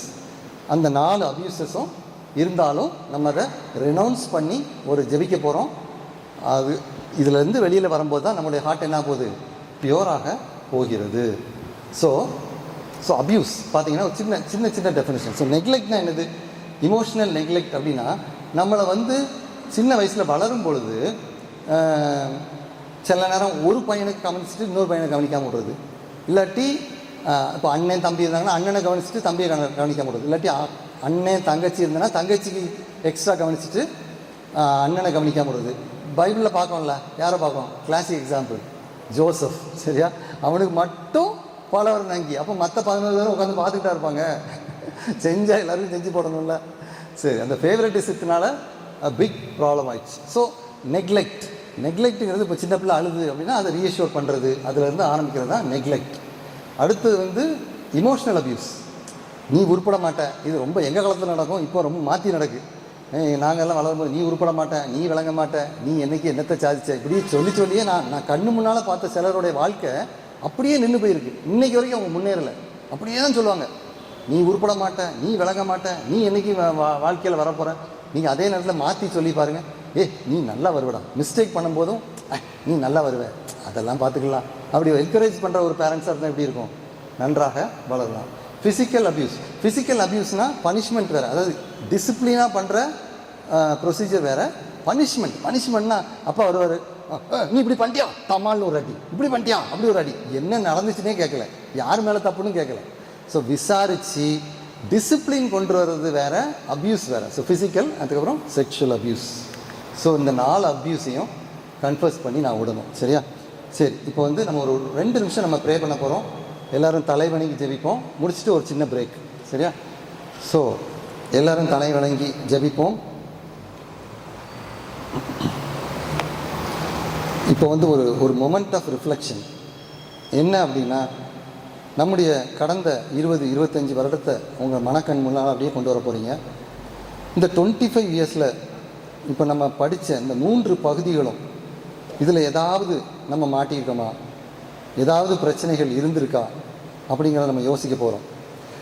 எதுக்கு யோசிக்கணும் அப்படின்னா, இந்த பிரச்சனையை இன்றையோட நம்ம அதுக்கு ஒரு முற்றுப்புள்ளி வைக்க போகிறோம். கர்த்தருடைய வல்லமையினாலும் அவருடைய இரத்தத்தினாலும் கன்ஃபெஷன்னாலையும் அதை இப்போ வந்து ரிசால்வ் பண்ண போகிறோம். அதுக்கு ஆவியானவர் நமக்கு பலன் தர போகிறாரு. ஸோ ஒரு 1 மினிட் மட்டும் மெதுவாக யோசித்து பார்ப்போம். நமக்கு சின்ன வயசில் நடந்த கொடுமைகள், இல்லை அப்யூஸ் இருந்துச்சுன்னா, இல்லாட்டி டிப்ரெஷன் இருந்துச்சுன்னா, இல்லாட்டி நம்மளை நெக்லெக்ட் பண்ணது, இல்லை நம்மளை யாரும் மேனிப்புலேட் பண்ணது, நம்மளை கேலி செய்தது, இன்னும் பல நீங்கள் செய்யாத தவறுக்கு நீங்கள் தப்பு செஞ்சீங்கன்னு சொல்லி உங்களை பலிகடாவை போட்டது, இல்லாட்டி ஏதாவது பார்க்கக்கூடாத பார்க்குறது, பேசக்கூடாத பேசுகிறது, சங்கீதம் 1 படித்தது போல் துன்மார்க்கருடைய வழியில் நடந்தது, பாவிகளுடைய ஆலோசனைகள் நடந்தது, பரியாசக்காரரோடு சேர்ந்து காசிப் பண்ணுறது, அவங்களுடைய வார்த்தைகள் அதை நம்ம வச்சிருக்குது. இது எல்லாமே கடவுளுக்கு தெரியும். Everything is recorded. கர்த்தர் சொல்கிறாரு, உன் சிந்தனைகள் பிறக்கும் முன்னே நான் உன்னை அறிந்திருக்கிறேன், உன் வாயில் வேர்ட்ஸ் பிறக்கிறதுக்கு முன்னாடியே அறிந்திருக்கிறேங்காரு. So he is the giga computer, இல்லை டெட்ரா கம்ப்யூட்டர். சிறு வயது முதல் he knows our thoughts, he knows our intention. நம்முடைய உள்ளார்ந்த மனதை அவர் அறிந்திருக்கிறார். But he is at the door. ஆண்டவர் சொல்கிறார், மகளே மகனே, உன்னுடைய மனது இன்னைக்கு கிளென்ஸ் ஆகும். உன் மனது ஹர்ட் ஆகிருக்குது, உன் மனசு உன் செல்ஃப் எஸ்டீமை எல்லோரும் ஊன் பண்ணியிருக்காங்க. நீ அழகாலன்னு உன்னை ஏசியிருக்காங்க, உன்னை தூக்கி தூர போட்டிருக்காங்க, இல்லாட்டி உன்னை ஸ்பாயில் பண்ணியிருக்காங்க, உன்னை அப்யூஸ் பண்ணியிருக்காங்க. அநேக ப்ராப்ளத்தில் நீ இருந்திருக்க. ஆனாலும் நான் உன்னை தெரிந்து கொண்டேன், நீ என் தாசன், நீ என்னால் மறக்கப்படுவதில்லை அப்படின்னு சொல்லி ஏசாயால சொல்லியிருக்கபடி உன்னுடைய வலது கையை பிடித்து நீ பயப்படாதே, நான் உன்னோட கூட இருக்கிறேன்னு சொல்லி ஆண்டவர் வசனத்தையும் வாக்குத்தத்தையும் நமக்கு தரார். நம்ம உள்ளத்தின் ஆழத்திலிருந்து ஆண்டவர்கிட்ட கேட்போம், ஆண்டவரே நான் பாவம் செய்தேன், நான் பாவம் செய்யப்பட்டேன், ஐ வாஸ் ட்ரான், நான் தூண்டப்பட்டேன், நான் அப்படி இன்சைட் ஆகி என்னை அப்படியே கூட்டு போய் என்னை டிஃபைல் கூட பண்ணியிருக்காங்க. But Lord, I open my heart to you Lord. ஆண்டவரே, வானத்தை நோக்கி நான் பார்க்குறேன், பரலோகத்திலிருந்து நீர் என்னை பார்த்து கொண்டு இருக்கிறீர், உமக்கு முன்பாக அனைத்தும் நிர்வாணமாகவும் வெளியரங்கமாகவும் இருக்கிறது. ஆண்டவரே, இந்த ஒரு விஷயம் என்னை மன்னியும். By your Holy Spirit, by the blood, 2000 வருடத்துக்கு முன்பாக கல்வாரி சிலுவையிலே நீர் சிந்தின அந்த ஒவ்வொரு சொட்டு இரத்தமும் என் மேல் விழட்டும். என்னுடைய சிந்தை, என்னுடைய பாவ செய்கைகள், என்னுடைய வார்த்தைகள் அனைத்தையும் உன்னுடைய இரத்தத்தினாலே நீர் மன்னிக்க வேண்டுமாய் வேண்டிக் கொள்கிறேன்ப்பா. மன்னியும் ஆண்டவரே, நான் அதை மறக்கட்டும், அதிலிருந்து ரிசால்வன் கிடைக்கட்டும். அந்த பழைய பழுதடைந்த டிஃபைல்டு ஹார்ட்டை சுத்தமாக்கிடலாம் ஆண்டவரே. ஏனென்றால் நான் திருமணத்துக்காக காத்திருக்கிறேன் ஆண்டவரே. அடுத்து ஒரு சந்ததியை, தேவனுக்கென்ற ஒரு சந்ததியை பெற்றெடுக்க நான் ரெடியாக இருக்கேன் ஆண்டவரே. நீர் உள்ளத்தில் வாரும், என் பாவத்தை கழுவும், பழைய பாவத்திற்கும் மீண்டும் போகாதபடி உடைய வார்த்தையினாலும் உடைய ஆவியினாலும் என்னை அபிஷேகித்து என் வாழ்க்கையை மாற்றி அருளும், என்னுடைய கேரக்டரை மாற்றி அருளும் ஆண்டவரே. குமாரன் விடுதலையாக்கினால் மெய்யாகவே விடுதலையாக்கீர்கள் என்று சொல்லியிருக்கிறது. அதே போல் நீர் என்னை மாற்றும், என் உள்ளத்தையும் என்னுடைய சிந்தையும் என் வாழ்க்கையும் என் ஆக்ஷன்ஸையும் உங்களுடைய சமூகத்திலே நான் சப்மிட் பண்ணுகிறேன். என்னை காத்துக்கொள்ளும். இயேசு கிறிஸ்து மூலம் ஜெபிக்கிறோம் ஜீவனுள்ள தகப்பனே, ஆமென்.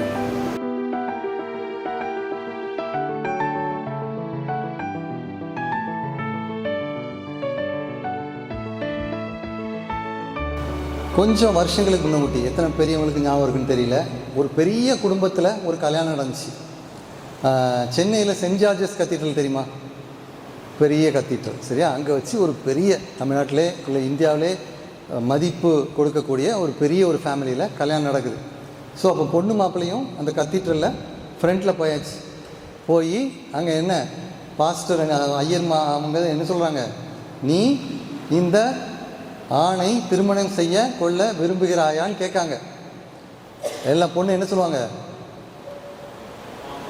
ஆம்னு சொல்லுவாங்க. ஆனால் இந்த பொண்ணு என்ன சொன்னாங்க தெரியுமா? நோ அப்படின்னாங்க. பெரிய ஷாக்கிங். ஒரு 10-15 வருஷத்துக்கு முன்னாடி நடந்துச்சு.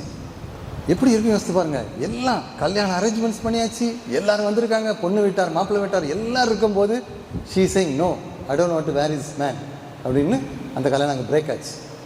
சரி, இது சரியா தப்பா? ரைட்டா தப்பா? திருமணம் ஆகிறதுக்கு ஒரு 2 நாளைக்கு முன்னாடி அந்த பொண்ணு கேள்விப்படுது, ஹஸ்பண்ட் வந்து நல்லா குடிப்பார், குடிச்சேன்னா அதுக்கப்புறம் அவர்கிட்ட பேசவே முடியாது அப்படின்னு கேள்விப்படுது. அந்த நேரத்தில் நீங்கள் என்ன பண்ணுவீங்க? எல்லாம் சொந்தக்காரங்களாம் வந்தாச்சு, மண்டபம் ஃபிக்ஸ் ஆகியாச்சு, கல்யாண கார்டு அடிச்சாச்சு, ஊர் ஃபுல்லாக திருமணம் சொல்லியாச்சு.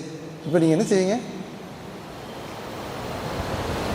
இன்னொரு பேஷண்ட்டு, அவருக்கு வந்து திருமணம் நிச்சயம் ஆயிடுச்சு, டேட்டு குறித்து கார்டு அடித்து போய்கிட்டே இருக்குது.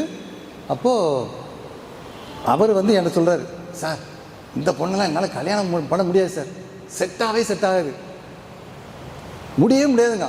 கவுன்சிலிங் எவ்வளோ பண்ணி பார்த்தாச்சு, ஏன் அப்படின்னா எனக்கு அது ஒர்க் அவுட்டே ஆகாது சார் அப்படிங்க. அவர் வந்து பட்டிக்காடு, நம்ம ஊர் கிடையாது, கொஞ்சம் தூரத்தில் உள்ள பட்டிக்காடு. அவர் சொல்கிறாரு, நான் கார்டு அடிச்சிட்டேன் சார், இவர் கல்யாணம் பண்ணாட்டி என் பிள்ளைக்கு இனிமேல் திருமணமே நடக்காது அப்படிங்கிற ஒரு பயம். நான் 2-3 சினாரி சொல்கிறேன். ஒருத்தர் நல்லா குடிக்கான், கல்யாணம் ஆயிடுச்சு, இந்த பையனை வச்சுக்கிட்டு குடிச்சிட்டு நல்லா அட்டின்னு அடிக்கான் ஒய்ஃபை. Is it a ground for divorce பண்ணிடலாமா? சொல்லுங்கள், பண்ணலாமா? அவ்வளோ அட்டின்னு அடிக்கான், உங்களை மானவங்கப்படுத்துகிறான், என்னெல்லாமோ அவனால் ரொம்ப கேவலமாக இருக்குது, என்ன பண்ணலாம்? என்ன பண்ண முடியாதா? எஸ்ன்னு சிலர் சொல்கிறீங்க, ஆனால் பிப்ளிக்கலாக நம்ம போகணும். Bible clearly chase there is grounds of divorce on only one occasion. என்னது? another affair, another illicit affair இருந்தால் மட்டும்தான் you are permitted to divorce. இல்லைன்னா you can't. இல்லை இன்னும் அடிச்சுக்கிட்டே இருக்கான், இல்லைன்னா செத்தே போயிடுவேன் அப்படின்னா there is only one option. என்ன தெரியுமா? அந்த ஆப்ஷன் என்னென்னா, you can leave him, you go separate and stay separate. நீ திரும்ப கல்யாணம் பண்ண முடியாது, you cannot have another life அப்படின்னா ஓகே, சரியா? பட் இவ்வளோ தான் பிப்ளிக்கலில் அவர் ஏன் ஆண்டவர் இப்படி சொல்லியிருக்காரு. நான் நிறைய கேஸ் பார்த்துருக்கேன், நிறைய கவுன்சிலிங் பார்த்துருக்கேன், எல்லாத்தையும் சொல்ல முடியாது. பட் நிறைய இதில் பார்த்தா எப்படி தெரியும்னா, உலக கண்கள்லேருந்து பார்த்தா அச்சோ இப்படி போட்டு இப்படி ப்ராப்ளம் இருக்க, நீ கம் அவுட் அப்படிங்கிற மாதிரி தான் இருக்கும். ஆனால் வேதத்தின் அடிப்படையில் அவர் தெளிவாக சொல்கிறாரு, there is no ground of divorce. ஒன்று அந்த ஆள் மரித்து போகணும், இல்லாட்டி இல்லீகலாக கான்டாக்ட் வச்சுருக்கணும். 2 கிரவுண்ட்ஸ் தான், நல்லா ஞாபகம் வச்சுக்கோங்க. அதனால் திங்க் பிஃபோர் யூ லீப். நீங்கள் குதிக்க முன்னாடி என்ன செய்யுங்க, நல்லா யோசிங்க. அதுக்குன்னு யோசித்துக்கிட்டே உட்காந்துருக்காதுங்க. ஓகே, ஒரு அமெரிக்கன் சைக்கலாஜிக்கல் அசோசியேஷன் ஒரு ஸ்டாட்டிஸ்டிக்ஸ் விட்டுருந்துச்சு. இந்தியாவில் ஸ்டாட்டிஸ்டிக்ஸ் கிடைக்கல. எவ்வளவு டிவோர்ஸ் அமெரிக்காவில்னு பார்த்தீங்கன்னா 40% to 50% ends up in a divorce.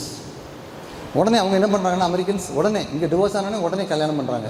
கல்யாணம் பண்ணி அந்த செகண்ட் மேரேஜோட டிவோர்ஸ் ரேட் எவ்வளோ தெரியுமா? எவ்வளோ குறைய இருக்கணுமா கம்மியாக கூட இருக்கணுமா? It is 67%. ஸோ பேசிக்காக என்னென்னா, முதல் திருமணத்தில் நீ பிச்சுக்கிட்டு போனாலும் நீ என்ன நினைக்க, உனக்கு நிம்மதி கிடச்சிரும், இன்னொரு ஆள் வந்தால் உன் லைஃப் செட்டில் ஆயிரும் அப்படின்னு நினச்சிட்டு இருக்கீங்க. That guy is not a god, that girl is not a god. உங்களை மாதிரி என்ன மாதிரி ஒரு fallen human being.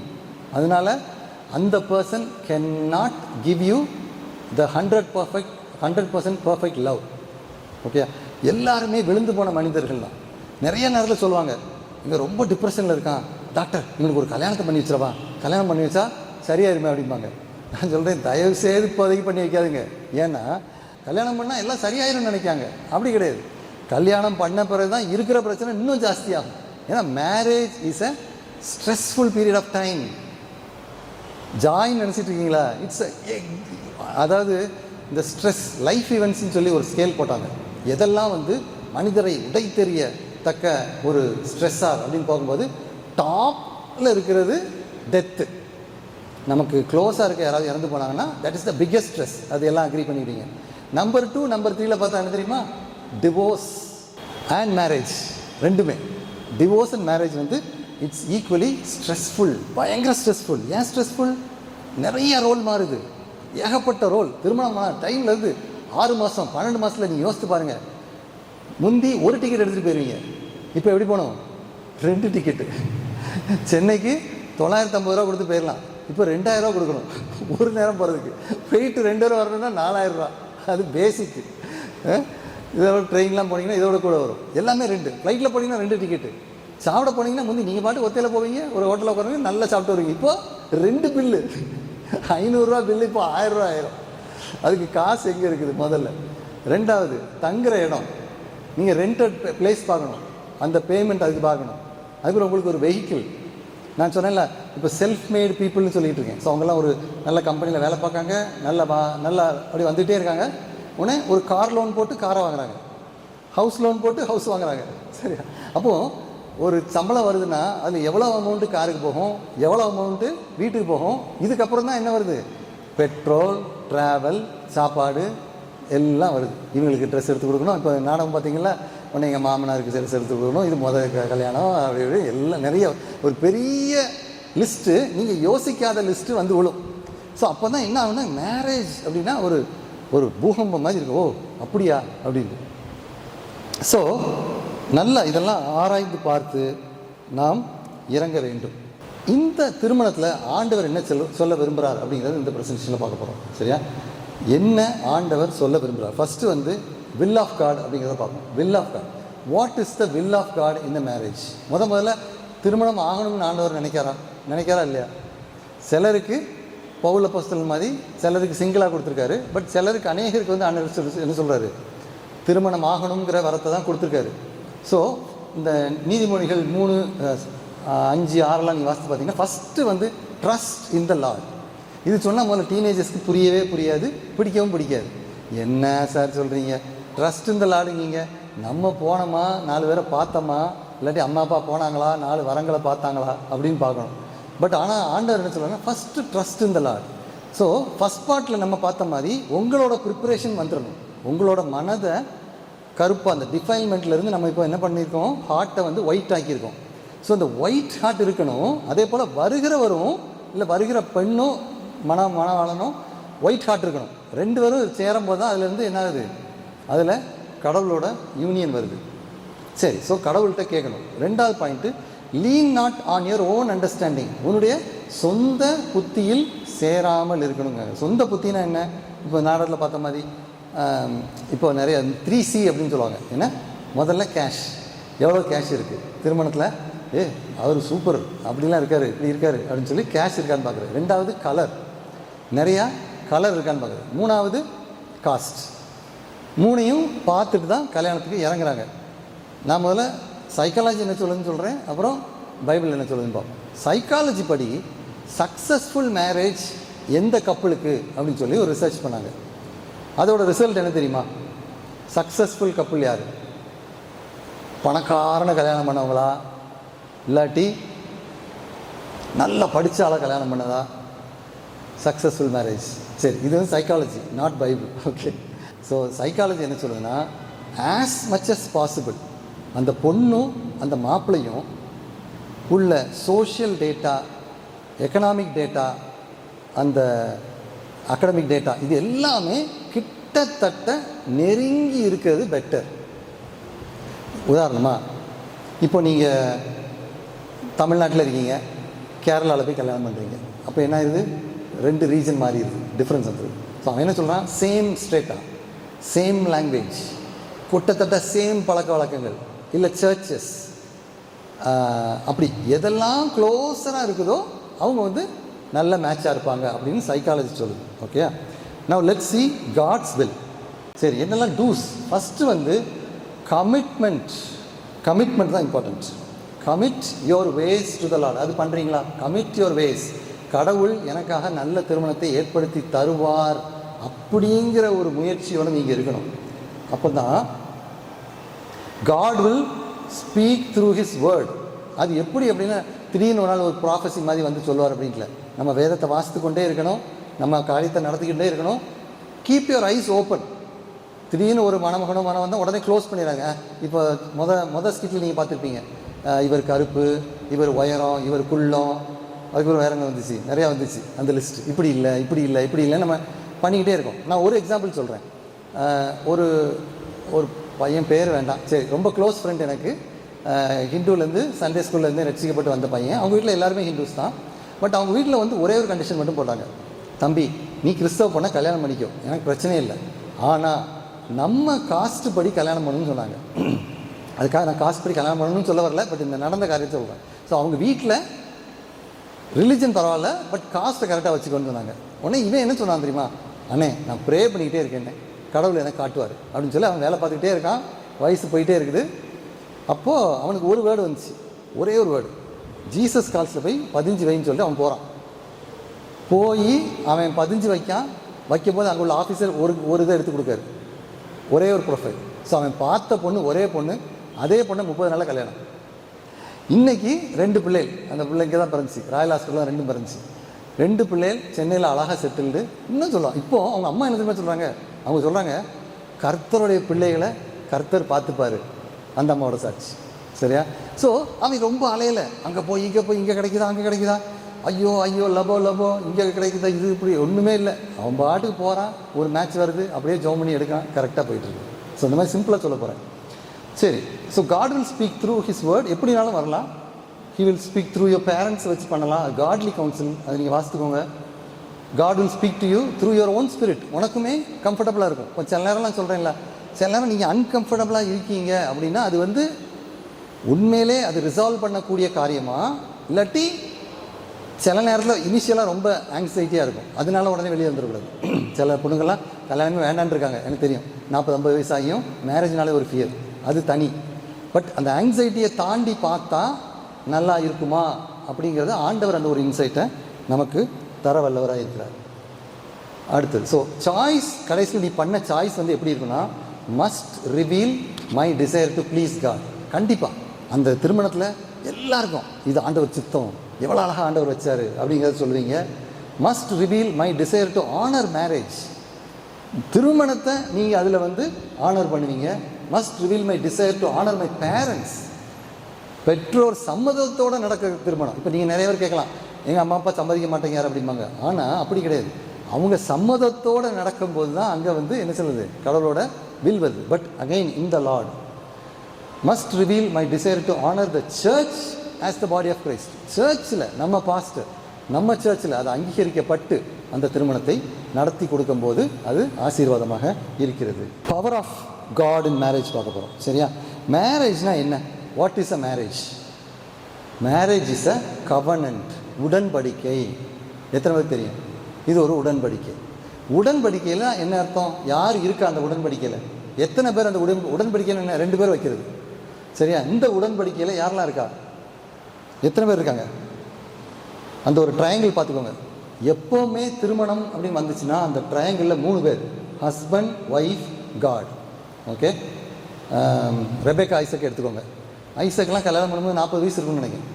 ஸோ அவன் பாட்டுக்கு இருக்கான், அவங்க அம்மா இறந்துட்டாங்க, துக்கித்து போய் இருக்கான், அப்படியே ஓடிக்கிட்டே இருக்கான். அவன் உட்காந்து எனக்கு கல்யாணம் பண்ணி வைங்கன்னு அலைஞ்சானா, இல்லாட்டி சுற்றி போனானா? இல்லை. அவங்க அப்பா ஒரு டைமில் எலியேசரை அனுப்பி விடுறாரு, கடவுள் உடனே நடத்துவாருங்க. அங்கே போகும்போது நீங்கள் அதெல்லாம் வாசித்து பார்த்தீங்கன்னா ரொம்ப மிராக்குலஸாக இருக்கும், அழகாக அது நடந்து. அதே மாதிரி அந்த பொண்ணுகிட்ட கேட்கும்போது நீ போறியா அப்படின்னு கேட்கும்போது எஸ்ன்றான், எஸ். ஆனால் இந்த ஆளே பார்க்கல. இந்த காலத்துலலாம் ஃபோட்டோவை பார்த்து, வீடியோவை பார்த்து, நேரில் பார்த்து, இவ்வளோதானா, இன்னும் 1 இன்ச்சு கூட இருந்தால் நல்லாயிருக்கும் அப்படின்றாங்க. இல்லை, ஒரு அவுன்ஸு கலர் கூட இருந்தால் நல்லாயிருக்குங்க. அங்கே அப்படி இல்லை. So the character is totally different from what the அப்பியரன்ஸஸ். Appearance can be deceiving. எனக்கு தெரிஞ்ச ஒரு ஆள்லாம் வெள்ளைன்னா வெள்ளை, ஒரு ஆக்டரோட வெள்ளையாக இருப்பார். எனக்கு தெரிஞ்ச ஒரு கவுன்சிலர், ஒரு பெரிய இந்தியாவிலே உள்ள ஒரு பெரிய கவுன்சிலர் அப்படி இருப்பார். அப்போது அவர் வேர்ல்டு ஃபுல்லாக போகிறாரு, ப்ரெசன்டேஷன் பண்ணுறாரு, புக்கு படிக்காரு, கவுன்சிலிங்கு தமிழ்நாடு பூரா நிறைய பேர் சொல்லி கொடுத்துருக்காரு. அவங்க ஒய்ஃபை பார்த்து நான் ஆடி போயிட்டேன். இவங்க ஒய்ஃப் தானான்னு நான் கேட்கேன். திரும்ப இவங்க தான் ஒய்ஃபா அப்படின்னு கேட்கேன். மேட்ச்சே கிடையாது, நோ மேட்ச். 3 பிள்ளைங்க. அப்படின்னா எங்கள் அம்மாட்ட கேட்கேன், நான் இப்போ கொஞ்சம் சின்ன பையன், ஏம்மா இவ்வளோ அழகாக ஃப்ரெஞ்சு மேன் மாதிரி இருக்கார், இப்படி உங்களை கல்யாணம் பண்ணியிருக்காங்களே அப்படின்னு எங்கள் அம்மா சொன்ன பதில் என்ன தெரியுமா? ஆமாம் தம்பி, இவர் இன்றைக்கி உலகம் ஃபுல்லாக போய் பிரசங்கம் பண்ணுறது, ப்ரெசன்டேஷன் பண்ணுறது எல்லாமே இந்த அம்மாவால் தான் நடக்குங்க. ஏன்னா ஷீ இஸ் த பேஸ். அந்த அஸ்திபாரம், ஃபவுண்டேஷன், பிள்ளைகளை பார்க்குறது, இவரை பார்க்குறது, காரியங்கள் நடத்துறது, அப்பாயின்மெண்ட் வைக்கிறது, எல்லாம் அந்த அம்மா தான் பார்த்துக்கிறது. He just does the presentation. So இப்போ பாருங்கள், அப்பியரன்ஸில் இட்ஸ் வெரி டிசீவிங். பட் ஆனால் சக்ஸஸ்ஃபுல் மேரேஜ், 3 பிள்ளைகளையும் நன்றாக வளர்த்துருக்காங்க. ஸோ கடவுள் இருக்காரா அப்படிங்கிறத பார்க்கணும். இதில் ஒரு 4-5 பாயிண்ட்டை மட்டும் நம்ம பார்ப்போம். So what does the Bible say? So first வந்து லைஃப் லாங் பெர்மனன்ட் ரிலேஷன்ஷிப், இதில் மாற்றமே இல்லை. நீங்கள் நினைக்கிற மாதிரி தமிழ்நாட்டில் உள்ள டாக் ஷோ பார்க்குற மாதிரியும் சினிமாவில் வர்ற மாதிரியும் இன்றைக்கி நீ சரியில்லையா, நீ எனக்கு சாப்பாட்டில் உப்பு போட்டு தரலையா, நீ வேறு இடத்துக்கு சென்று விடு, நான் வேறு ஆளை பார்த்து கொள்கிறேன், அப்படிலாம் பண்ண முடியாது. விளக்குமாற வச்சு அடித்தாலும் நீ என்ன செய்யணும், வாங்கிட்டு இருக்கணும்னு சொல்ல வரல. You can be separated from him, அவ்வளோதான். அதுக்கு மேலே there is no ground for divorce. 2வது point, total commitment by husband my wife. அமெரிக்காவில் இந்த சைக்கலாஜிக்கல் அசோசியேஷன் சொன்ன லிஸ்ட்டில் எதனால் டிவோர்ஸ் நடக்குது அப்படின்னு பார்க்கும்போது ஒய் அப்படிங்கிற கேள்விக்கு 2 வருது. ஒன்று வந்து டாப் மோஸ்ட் வந்து தேர் இஸ் நோ கமிட்மெண்ட். கமிட்மெண்ட்னா என்ன, இவர் தான் எனக்கு, இவர் தான் எனக்கு அப்படிங்கிற கமிட்மெண்ட்டும் அந்த பாண்டிங்கும் வெதர் இன் குட்னஸ் ஆர் பேட், நன்மையானாலும் சரி தீமையானாலும் சரி இவர் தான் இல்லை இவா தான் அப்படிங்கிற ஒரு கமிட்மெண்ட் இல்லை. சின்ன சின்ன விஷயத்துக்கெல்லாம் டிவோர்ஸ் நடந்திருக்கு, எனக்கு தெரியும். நான் வெளிநாட்டில் வாழ்ந்திருக்கேன். சின்ன சின்ன விஷயம் என்ன சொல்லுவாங்க, ஹீ இஸ் வெரி கண்ட்ரோலிங், இது ஒரு கண்ட்ரோலிங். இன்னொரு பொண்ணு டிவோர்ஸ் பண்ணிச்சு எதுக்குன்னா, he is changing the jobs frequently, அடிக்கடி ஜாப் மாற்றுறாராம். இன்றைக்கி ஒரு நாள் வேலைக்கு போகிறான், டக்குன்னு ரிசைன்மெண்ட் வந்துடுவாரான், ஒரு வாரம் வீட்டில் இருந்துட்டு அடுத்த ஜாபுக்கு போகிறான். இது ஒரு ரியல் ஸ்டோரி. ஒரு வெள்ளைக்காரமாக டிவோர்ஸ் பண்ணியிருக்கு. ஸோ சின்ன சின்ன காரியத்துக்கும் பண்ணிக்கிட்டு இருக்காங்க. 3வது லாயல்ட்டி அன்டு டெத். ஸோ கடவுள் வச்ச பாண்ட், பெர்மனன்ட் பாண்ட், கடைசி வரைக்கும் ஆண்டவர் வச்சிருக்காரு. அன்டு டெத் மேக் அஸ் அப்பார்ட்னு வரும். ஸோ எப்படி ஒரு மனிதனால் இப்படி லாயலாக இருக்க முடியுமா, அதுதான் நல்லா கவனிக்கணும். திருமண பந்தத்தில் மனிதனால் ஏற்படுத்தப்பட்டதில்லை. So this is something done by God, done through the Holy Spirit. So God makes you to be loyal. It is the work of the Holy Spirit. நீங்கள் நல்லா இதெல்லாம் யோசித்து பார்த்துருக்கீங்களா? நீங்கள் உங்கள் பந்தத்தை ஆண்டவர் உறுதிப்படுத்துகிறார், ஆண்டவர் ஆவியானவர் உங்களை வளர்க்கிறார், சேர்க்கிறார், உங்களை வழிநடத்துகிறார். Next life. சரி, இப்போது பைபிளில் வந்து ஒரு 2-3 வசனம் மட்டும் பார்ப்போம். Malkiya 2:14, she is your companion and your ஒய்ஃப்னு வருது. உன் தோழியும் உன் உடன்படிக்கையின் மனைவியான அவளுக்கு. உடன்படிக்கையின் மனைவி, சும்மா ஜாலியாக கத்திரிக்காய் வெண்டைக்காய் வாங்குற மாதிரி நம்ம ஹஸ்பண்டையும் ஒய்ஃபையும் சூஸ் பண்ணல. உடன்படிக்கையின் மனைவியாக, உடன்படிக்கையின் புருஷனாக இருக்கார். நீதிமொழிகள் 2:17, உன் இள வயதின் நாயகனை விட்டு தன் தேவனுடைய உடன்படிக்கையை மறந்து. 2ம் சேர்ந்து வருது. ஸோ நீ பிரிகிற கடவுளுடைய உடன்படிக்கையை மறந்துட்ட, 2மே சேர்ந்து வருது. ஸோ கடவுள் வந்து இதை எவ்வளவு சீரியஸாக கொண்டு வராரு அப்படிங்கிறத பார்க்கணும். சரி, இப்போ 5 பீஸை பார்ப்போம். 5 P's of marriage: presence of God, permanent union, purpose of God, power of God, pure and holy. ஒன்னொன்னையும் பார்த்து நம்ம முடிக்க போகிறோம். இது பிரசன்ஸ் ஆஃப் காட். ஸோ தேவ பிரசன்னம்னா என்ன? ஸோ அதுக்கு தான் நான் ஃபஸ்ட்டு ப்ரெசன்டேஷன் சொன்னேன். அழுக்கான நம்முடைய கந்தைகளை எல்லாம் கலந்து விட்டு அந்த டிஃபைன்மெண்ட் எல்லாம் ரினவுன்ஸ் பண்ணி புதிய ஒரு மனிதனாக இருக்கணும். இப்போ ஃபார் எக்ஸாம்பிள், திருமணத்துக்கு முன்னே ஒரு உறவு வச்சு ரொம்ப என்டாங்கிள்டாக இருக்கும்போது பொண்ணு பார்க்கலாமா, மாப்பிள்ளை பார்க்கலாமா? பார்க்கக்கூடாது. It will be a failed marriage. நல்லா ஞாபகம் வச்சுக்கோங்க. ஏதாவது ஒரு ரிலேஷன்ஷிப் இருந்துச்சுன்னா, திருமணம் பண்ண மாட்டேன்னு நினச்சோம்னா, you have to savour it. Cut பண்ணி தான் ஆகணும். அது பெயின்ஃபுல்லாக இருந்தாலும் 3லேருந்து 6 மாதத்துலேருந்து வெளியே வந்துடலாம். நோ கான்டாக்ட் பீரியட்னு சொல்லி கொடுப்பேன். நோ கான்டாக்ட்னா கட் பண்ணும்போது கட் பண்ணிவிட்டு ஒரு மெசேஜோ ஃபோன் காலோ பார்க்கவோ எதுவுமே கூடாது. 3 மாதம் கஷ்டமாக இருக்கும், 3 மாதத்துக்கு அப்புறம் வெளியே வந்துடலாம். Simple rule.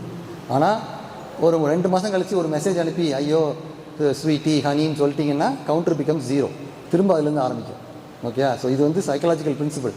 No contact, cold டர்க்கிமாங்க ட்ரக் அடிக்ஷனில். ஃபுல்லாக விட்டு 3 மாதம் விட்டோம்னா you will be free. Pray பண்ணி ரெனவுன்ஸ் பண்ணி you will be a new man ஆகாமல், நியூ உமன் ஆகாமல் திருமணம் செய்யக்கூடாது. So presence of God. Isaac என்ன பண்ணிட்டு இருந்தான்? மனைவியை கூட்டிகிட்டு வராங்க. ஐசக் என்ன பண்ணிட்டு இருந்தான்? What was E doing? உட்காந்து ஆன்லைனில் சேட் பண்ணிட்டு இருந்தானா இன்னொருத்தியோட? இல்லாட்டி மூவி பார்த்துட்டு இருந்தானா? என்ன பண்ணியிருந்தான்? ப்ரே பண்ணிட்டு இருந்தான். திறந்த வழிகளில் அவன் ஜெபம் பண்ணிகிட்டு இருப்பான். ஸோ ஃபெல்லோஷிப் வித் காடை வந்து நீங்கள் சிங்கிளாக இருக்கும்போது அதுக்கு டைம் கொடுங்க. அதை நீங்கள் ப்ராக்ரஸ் பண்ணுங்கள். அவருடைய பிரசன்னம், அவருடைய வசனத்தை வாசிக்கிறது, அந்த தியானம் பண்ணுறது. ஸோ அதில் நீங்கள் போய்கிட்டே இருக்கும்போது தான் மேரேஜோட சக்ஸஸ் வரும். Not that you are going searching for a man, இவன் நல்லா இருக்குமா, இது நல்லா இருக்குமா, அது நல்லா இருக்குமா நீங்கள் உட்காந்துட்டு இருந்தா அதை விட you are going to be in the presence of God. So he is a part of the covenant. 3ல் 1 அவர் வராரு. Marriage is a dwelling place of God. So Malkiya 2:11 சொல்வது போல் Lord's holy sanctuary which he loves, அதுதான் மேரேஜை சொல்கிறார். So இதை தான் மீட்கப்பட்ட திருமணம்னு சொல்லி பார்க்குறோம். Redeemed marriages. ரிடீம்னா எப்படி? அந்த கணவன் பாவத்திலிருந்து விடுபட்டு வருகிறான், மனைவி விடுபட்டு வருகிறாள், விடுபட்டு பரிசுத்தமான 2 பேரையும் நம்ம திருமணத்திலே இணைக்கிறோம். சரி, 2வது பெர்மனன்ட் யூனியன். இது நல்லா ஞாபகிக்கணும். நான் ஒரு டிவி ஷோவில் சென்னையில் வச்சு இன்டர்வியூ பண்ணாங்க. ஸோ நான் நிறைய லைஃப் சினாரியோ வச்சு சொல்லி கொடுத்துக்கிட்டே போயிட்டுருக்கேன். அப்போது அந்த இன்டர்வியூவர் என்கிட்ட ஒரு கேள்வி கேட்காங்க. அவங்களுக்கு தெரிஞ்ச ஒரு ஃபேமிலியில் அந்த மனைவியை போட்டு அப்படி பாடாப்படுத்துகிறாரு. அப்போ அவளே சொல்கிறா, இப்படி படுறாங்களே, அப்போ டிவோர்ஸ் தானே பண்ணணும் அப்படின்னு கேட்கா. நான் சொன்னேன், இல்லை பண்ணக்கூடாதுன்னு. அவங்க ஷாக் ஆகிட்டாங்க. பண்ணக்கூடாதா அப்படிங்க. ஸோ நம்ம உலக நீதி எப்படி இருக்குன்னா, இப்படி நடந்தால் இப்படி தான் நடக்கணும்னு சொல்லி உலகம் ஃபுல்லாக யோசிச்சுக்கிட்டு இருக்குது. ஆனால் அப்படி இல்லை. அதனால தான் லுக் பிஃபோர் யூ லீவ். நீ திருமணம் செய்ய முன்னக்கூட்டி அநேக விஷயத்தை யோசி. ஈவன் சின்ன ப்ராப்ளம் கண்டுபிடிச்சா கூட அது வேண்டான்னு சொல்லுறதுக்கு நீங்கள் தயங்கக்கூடாது. இப்போது ஒரு ட்ரக் அப்யூஸில் இருக்கான், இல்லை ஒரு ஆல்கஹால் ப்ராப்ளத்தில் இருக்கான் அப்படின்னா, இல்லை பக்தி இல்லை அப்படின்னா நம்ம ஒரு வீராங்கனைகளுக்கு என்ன தெரியுமா, ஓ பக்தி இல்லையா, நான் பக்தியை வர வச்சுருவேன். இவர் எங்கேருந்து வர வைக்க? It is a work of the Holy Spirit. நீ என்ன பண்ண போகிற? You can just be a witness. அதுக்கப்புறம் சிலர் சொல்லுவாங்க, கொஞ்சம் தண்ணி அடிக்கான், நான் மாற்றிடுவேன், நான் சொன்னால் அவன் கேட்பான். சிலர் கேட்காங்க, ஆனால் நிறைய பேர் கேட்குறது இல்லை.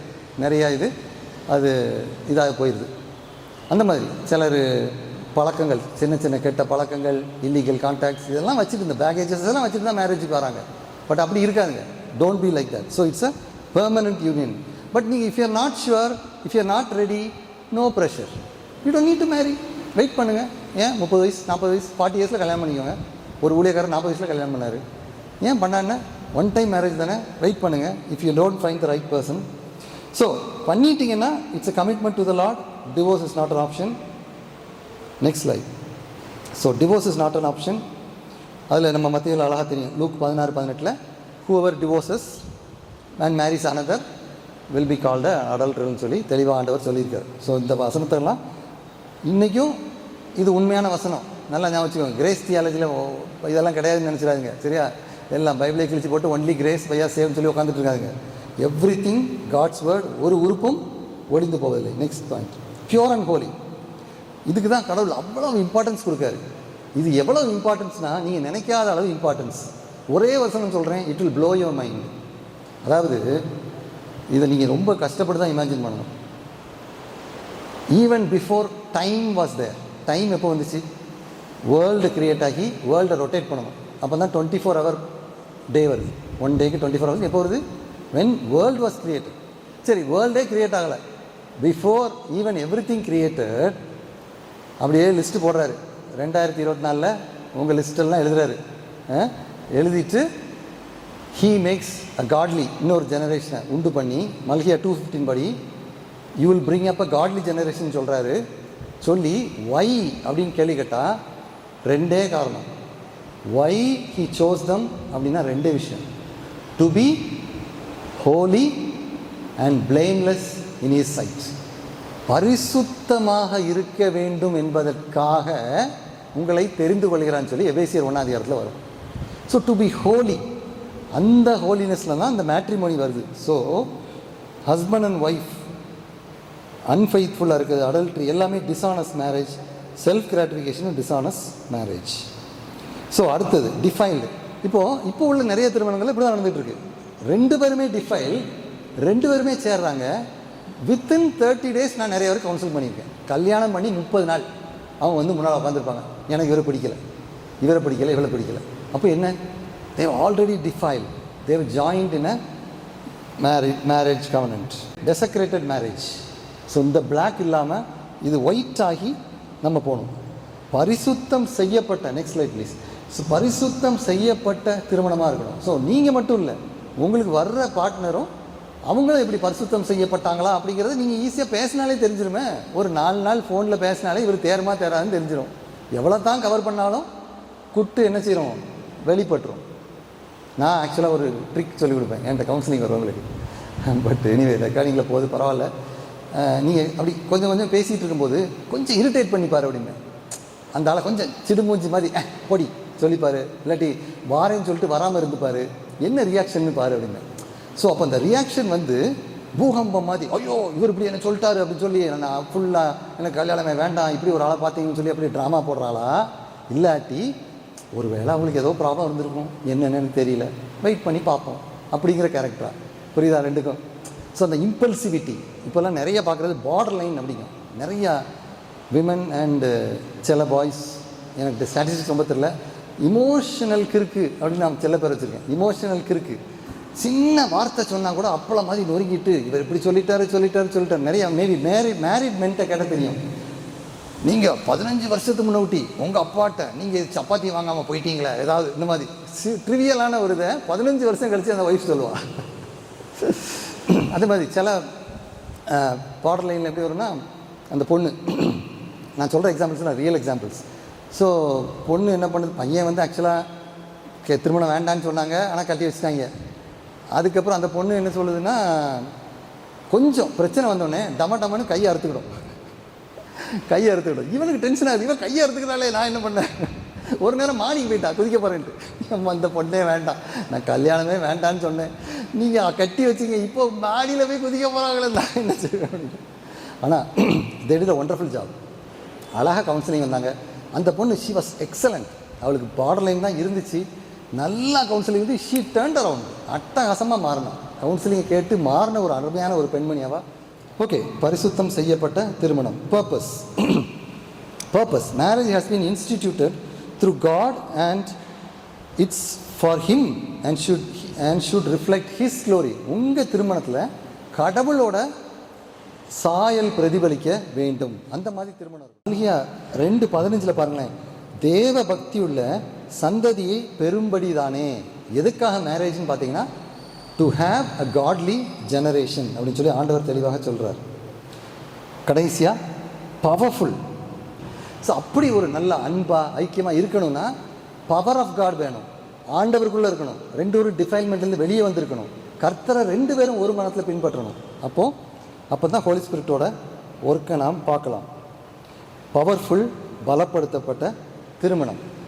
கடைசியாக ஒரே ஒரு நோட் மட்டும் சொல்லி முடிக்கேன். ஆனாலும் சில திருமணங்களில் நம்ம நினச்ச மாதிரி அமையாது. எல்லாமே சக்ஸஸாக, எல்லாமே ஹாப்பியாக இல்லை.